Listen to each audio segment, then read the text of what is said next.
George Miller, o apóstolo da fé, 1805-1898. Pela fé Abel, pela fé Noé, pela fé Abraão. Assim é que o Espírito Santo conta as incríveis proezas que Deus fez por intermédio dos homens que ousavam confiar unicamente nele. Foi no século XIX que Deus acrescentou o seguinte a essa lista. Pela fé, George Miller levantou orfanatos, alimentou milhares de órfãos, pregou a milhões de ouvintes em redor do globo e ganhou multidões de almas para Cristo. George Miller nasceu em 1805 de pais que não conheciam a Deus. Com a idade de 10 anos, foi enviado a uma universidade a fim de preparar-se para pregar o Evangelho. Não, porém, com o alvo de servir a Deus, mas para ter uma vida cômoda. Gastou esses primeiros anos de estudo nos mais desenfreados vícios, chegando, certa vez, a ser preso por 24 dias. Jorge, uma vez solto, esforçava-se nos estudos, levantando-se às 4 horas da manhã e estudando o dia inteiro até às 10 da noite. Tudo isso, porém, ele fazia para alcançar uma vida descansada de pregador. Aos 20 anos de idade, contudo, houve uma completa transformação na vida desse moço. Assistiu a um culto onde os crentes, de joelhos, pediam que Deus fizesse cair sua bênção sobre a reunião. Nunca se esqueceu desse culto, pois viu, pela primeira vez, crentes orando ajoelhados. Ficou tão profundamente comovido com o ambiente espiritual que passou a buscar também a presença de Deus, costume esse que não abandonou durante o resto da vida. Foi nesses dias, depois de sentir-se chamado para ser missionário, que se hospedou durante 2 meses no famoso orfanato de A.H. Frank. Apesar de esse fervoroso servo de Deus, o Sr. Frank, ter morrido quase 100 anos antes, em 1727, o seu orfanato continuava a funcionar com as mesmas regras de confiar inteiramente em Deus para todo sustento. Mais ou menos ao mesmo tempo em que George Miller hospedou-se no orfanato um certo dentista, o Sr. Graves.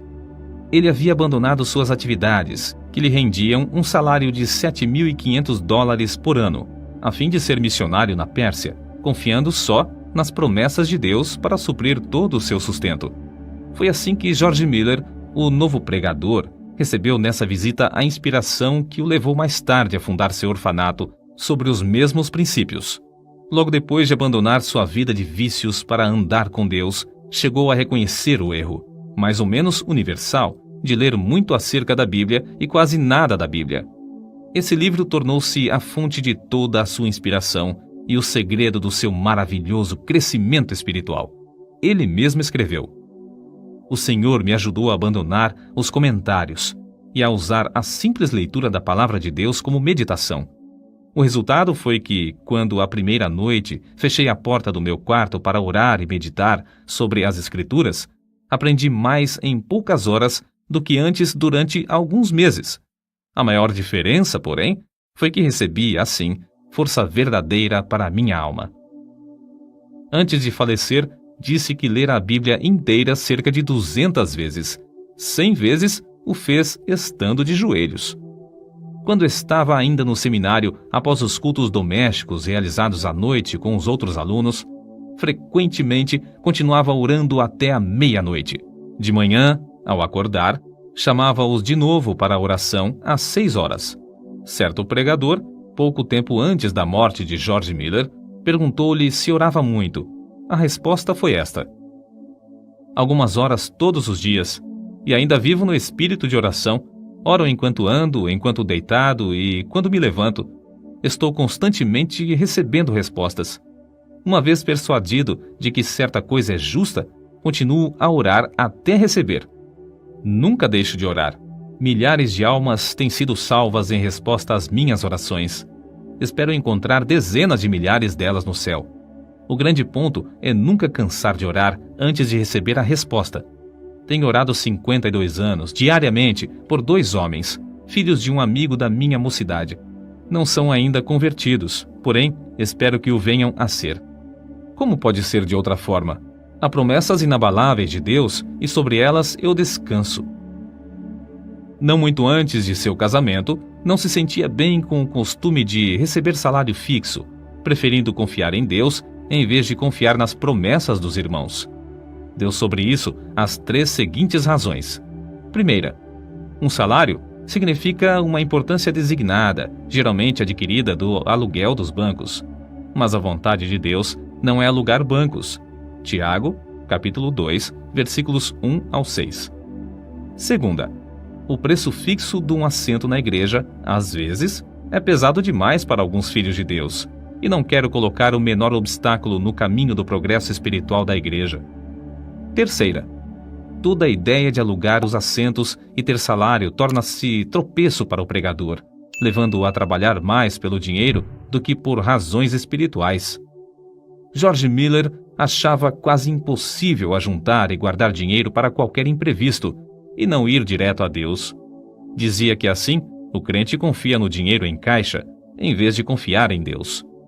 Um mês depois de seu casamento, colocou uma caixa no salão de cultos e anunciou que podiam deitar lá as ofertas para o seu sustento, e que, daí em diante, não pediria mais nada, nem a seus amados irmãos, porque, como ele disse, sem me aperceber, tenho sido levado a confiar em braços de carne, mas o melhor é ir diretamente ao Senhor.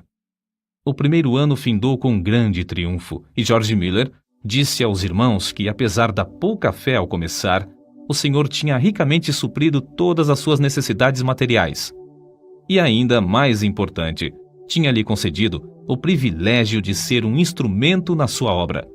O ano seguinte foi, porém, de grande provação, porque muitas vezes não lhe restava nem um shilling. E George Miller acrescentava que, no momento próprio, a sua fé sempre foi recompensada com a chegada de dinheiro ou alimentos. Certo dia, quando só restavam 8 shillings, Miller pediu ao Senhor que lhe desse dinheiro. Esperou muitas horas sem qualquer resposta. Então, chegou uma senhora e perguntou: "O irmão precisa de dinheiro?" Isso foi para ele uma grande prova de fé. Entretanto, o pastor respondeu: "Minha irmã, eu disse aos irmãos, quando abandonei meu salário, que só informaria ao Senhor a respeito das minhas necessidades. Mas", respondeu a senhora, "ele me disse que eu lhe desse isto." E colocou 42 shillings na mão do pregador. Outra vez, Miller e sua família passaram 3 dias sem ter dinheiro em casa e foram fortemente assaltados pelo diabo com a ideia de que haviam errado em aceitar a doutrina de fé nesse sentido. Quando, porém, voltou ao seu quarto, achou 40 shillings que uma irmã deixara. Ele acrescentou então: "Assim triunfou o Senhor e nossa fé foi fortalecida." Antes de findar o ano, acharam-se de novo inteiramente sem dinheiro, num dia em que tinham de pagar o aluguel. Pediram a Deus e o dinheiro foi enviado.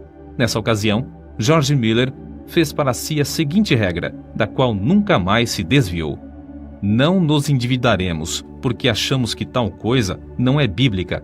Romanos capítulo 13, versículo 8. E assim, não teremos contas a pagar. Somente compraremos o que pudermos, tendo o dinheiro em mãos.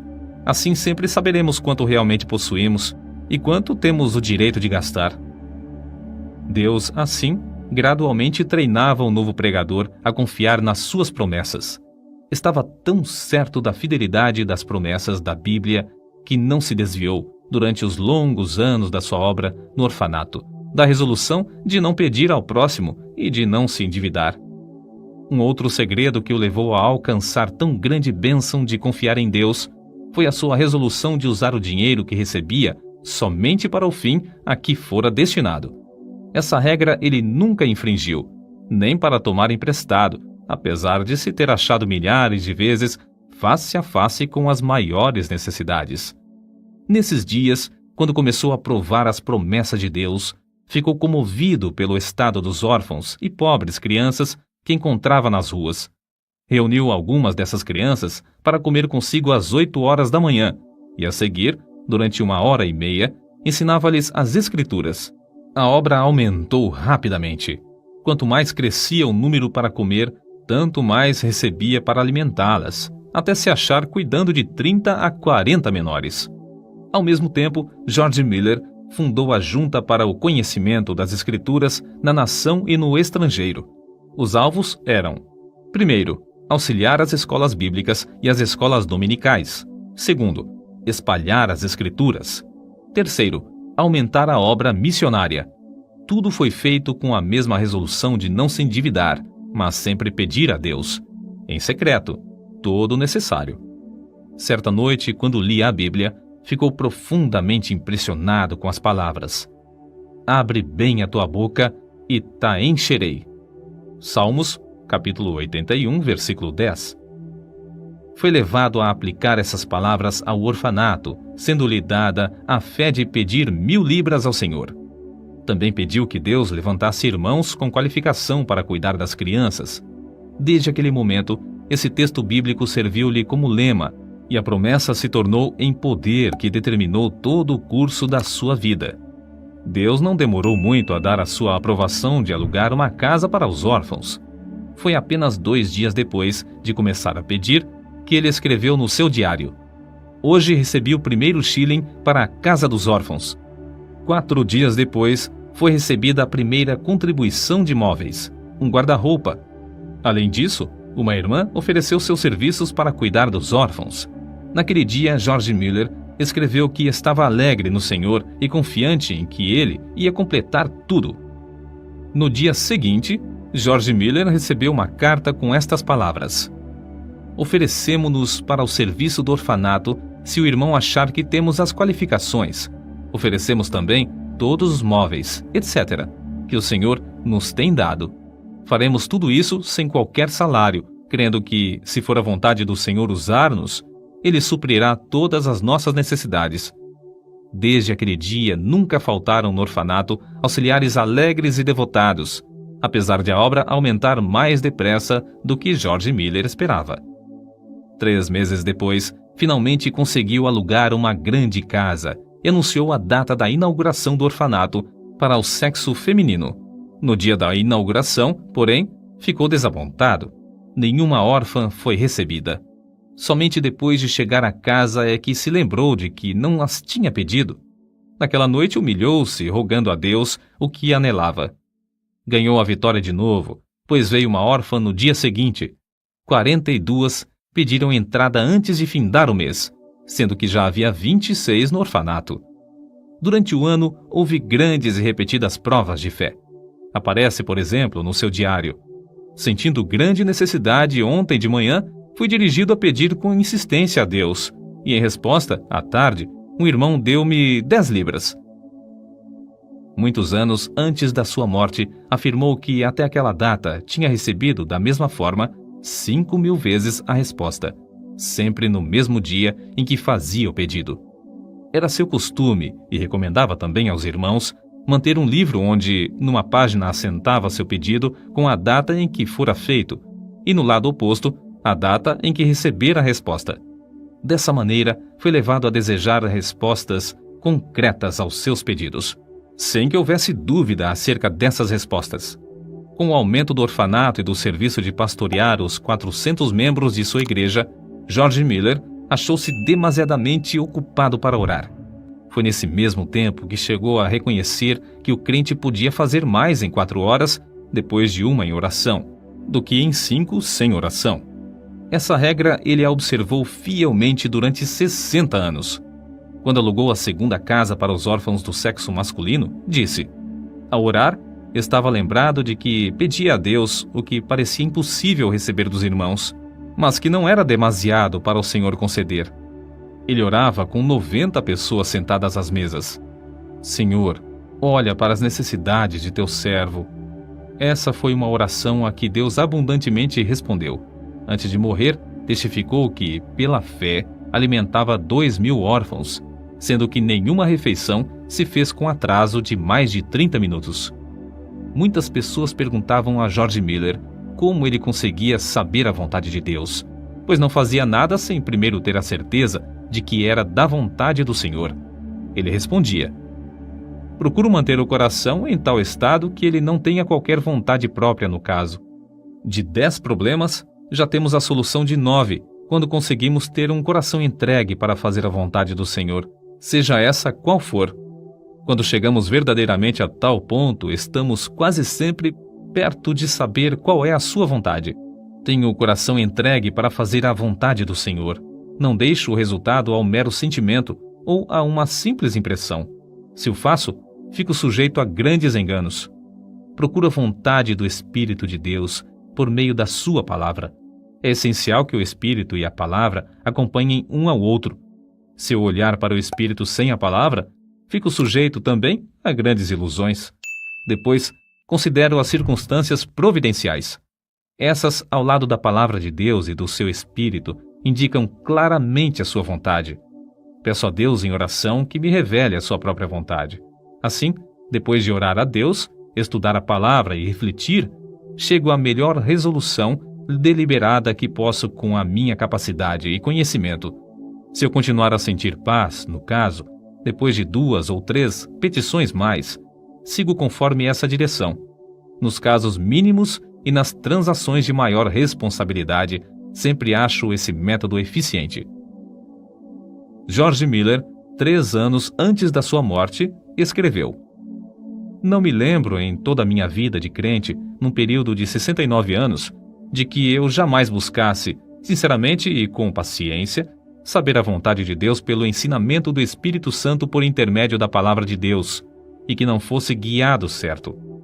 Se me faltava, porém, sinceridade de coração e pureza perante Deus, ou se eu não olhava para Deus com paciência pela direção, ou se eu preferia o conselho do próximo ao da palavra do Deus vivo, então errava gravemente. Grifo do autor. Sua confiança no pai dos órfãos era tal que nenhuma só vez recusou-se a aceitar crianças no orfanato. Quando lhe perguntavam por que assumira o encargo do orfanato, respondia que não fora apenas para alimentar os órfãos material e espiritualmente, mas o primeiro objetivo básico do orfanato era, afirmava, e ainda é, que Deus seja magnificado pelo fato de que os órfãos, sob os meus cuidados, foram e estão sendo supridos de todo o necessário, somente por oração e fé, sem que eu, nem meus companheiros de trabalho, precisemos pedir ao próximo. Por isso mesmo se pode ver que Deus continua fiel e ainda responde às nossas orações. Em resposta a muitos que queriam saber como o crente pode adquirir tão grande fé, deu as seguintes regras. Primeira, lendo a Bíblia e meditando sobre o texto lido, chega-se a conhecer a Deus por meio de oração. Segunda, procurar manter um coração íntegro e uma boa consciência. Terceira, se desejamos que a nossa fé cresça, não devemos evitar aquilo que a prove e por meio do qual ela seja fortalecida. Ainda mais um ponto. Para que a nossa fé se fortaleça, é necessário que deixemos Deus agir por nós ao chegar a hora da provação, e não procurar a nossa própria libertação. Se o crente desejar grande fé, deve dar tempo para Deus trabalhar. Os 5 prédios construídos de pedras lavradas e situados em Ashley Hill, Bristol, Inglaterra, com 1.700 janelas e lugar para acomodar mais de 2.000 pessoas, são testemunhas atuais dessa grande fé sobre a qual ele escreveu. Cada uma dessas dádivas, devemos nos lembrar, George Miller lutou com Deus em oração para obter. Orou com alvo certo e com perseverança, e Deus lhe respondeu. São de George Miller essas palavras. Muitas repetidas vezes tenho me encontrado em posição muito difícil, não só com 2.000 pessoas comendo diariamente às mesas, mas também com a obrigação de atender a todas as demais despesas, estando a nossa caixa com os fundos esgotados. Havia ainda 189 missionários para sustentar, cerca de 100 colégios com mais ou menos 9.000 alunos, além de 4 milhões de tratados para distribuir, tudo sob nossa responsabilidade, sem que houvesse dinheiro em caixa para as despesas. Certa vez o Dr. A.T. Pierson foi hóspede de George Miller no seu orfanato. Uma noite, depois que todos se deitaram, George Miller o chamou para orar, dizendo que não havia coisa alguma em casa para comer. O Dr. Pierson quis lembrar-lhe que o comércio estava fechado, mas George Miller bem sabia disso. Depois da oração, deitaram-se, dormiram e, ao amanhecer, a alimentação já estava suprida e em abundância para 2.000 crianças. Nem o Dr. Pierson, nem George Miller chegaram a saber como a alimentação foi suprida. A história foi contada naquela manhã ao Sr. Simon Short, sob a promessa de guardá-la em segredo até o dia da morte do benfeitor. O Senhor despertara essa pessoa do sono à noite e mandara que levasse alimentos suficientes para suprir o orfanato durante 1 mês. E isso sem a pessoa saber coisa alguma da oração de George Miller e do Dr. Pearson. Com a idade de 69 anos, George Miller iniciou suas viagens, nas quais pregou centenas de vezes em 42 nações, a mais de 3 milhões de pessoas.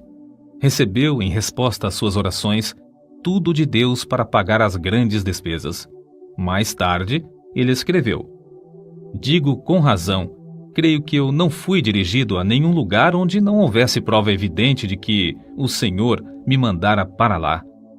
Ele não fez essas viagens com o plano de solicitar dinheiro para a junta, não recebeu o suficiente nem para as despesas de 12 horas da junta. Segundo as suas palavras, o alvo era que eu pudesse, por minha experiência e conhecimento das coisas divinas, comunicar uma bênção aos crentes, e que eu pudesse pregar o Evangelho aos que não conheciam ao Senhor. Assim escreveu ele sobre um problema espiritual particular. "Sinto constantemente a minha necessidade. Nada posso fazer sozinho sem cair nas garras de Satanás. O orgulho, a incredulidade ou outros pecados me levariam à ruína. Sozinho não permaneço firme um momento. Que nenhum ouvinte pense que, devido à minha dedicação, eu não me possa inchar ou me orgulhar, ou que eu não possa descrer de Deus." O estimado evangelista Carlos Ingles contou a respeito de George Miller. "Quando vim pela primeira vez à América, faz 31 anos, o comandante do navio era devoto tal que jamais conheci. Quando nos aproximamos da Terra Nova, ele me disse: 'Senhor Ingles, a última vez que passei aqui, há 5 semanas, aconteceu uma coisa tão extraordinária que foi a causa de uma transformação de toda a minha vida de crente. Até aquele tempo, eu era um crente comum. Havia a bordo um homem de Deus, o Sr. George Miller, de Bristol.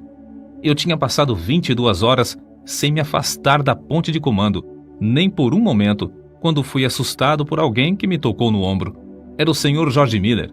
Houve então entre nós o seguinte diálogo: 'Comandante', disse o Sr. Miller, 'vim dizer-lhe que tenho de estar em Quebec no sábado à tarde.' Era quarta-feira. 'Impossível', respondi. 'Pois bem, se seu navio não pode levar-me, Deus achará outro meio de transporte. Durante 57 anos, nunca deixei de estar no lugar à hora em que me achava comprometido. Teria muito prazer em ajudá-lo, mas o que posso fazer? Não há meios. Vamos aqui dentro para orar', sugeriu Miller. Olhei para aquele homem e disse a mim mesmo: de qual casa de doidos escapou este? Nunca eu ouvira alguém falar desse modo. Senhor Miller, veja como é espessa essa neblina. Não, respondeu ele. Os meus olhos não estão na neblina, mas no Deus vivo que governa todas as circunstâncias da minha vida. O Sr. Miller caiu de joelhos e orou da forma mais simples possível.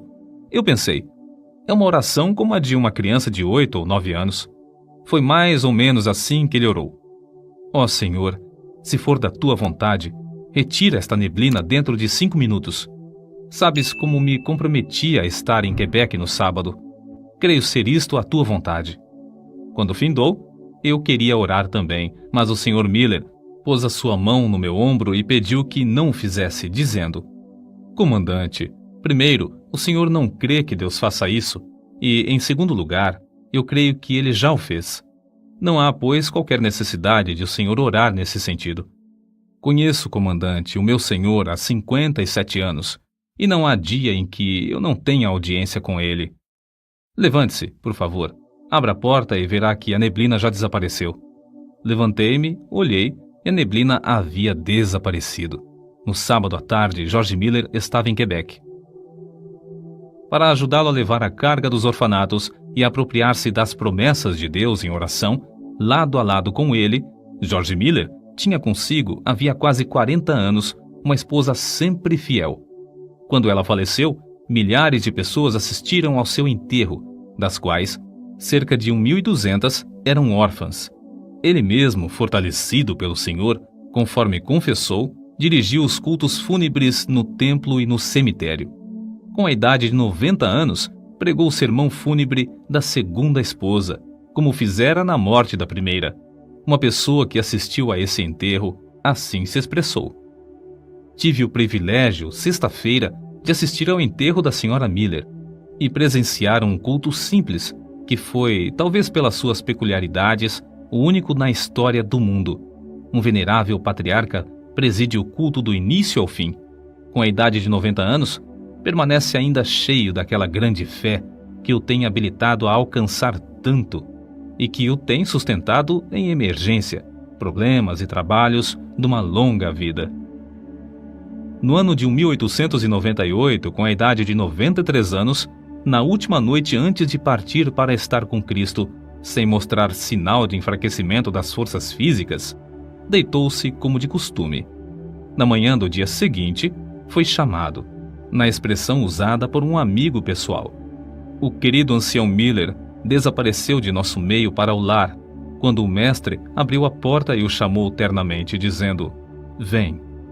Os jornais publicaram, meio século depois da sua morte, a seguinte notícia: o orfanato de George Miller, em Bristol, permanece como uma das maravilhas do mundo. Desde a sua fundação, em 1836, a cifra que Deus tem concedido, unicamente em resposta às orações, sobe a mais de 20 milhões de dólares, e o número de órfãos ascende a 19.935. Apesar de os vidros de cerca de 400 janelas terem sido partidos recentemente por bombas durante a Segunda Guerra Mundial, nenhuma criança e nenhum auxiliar foi ferido.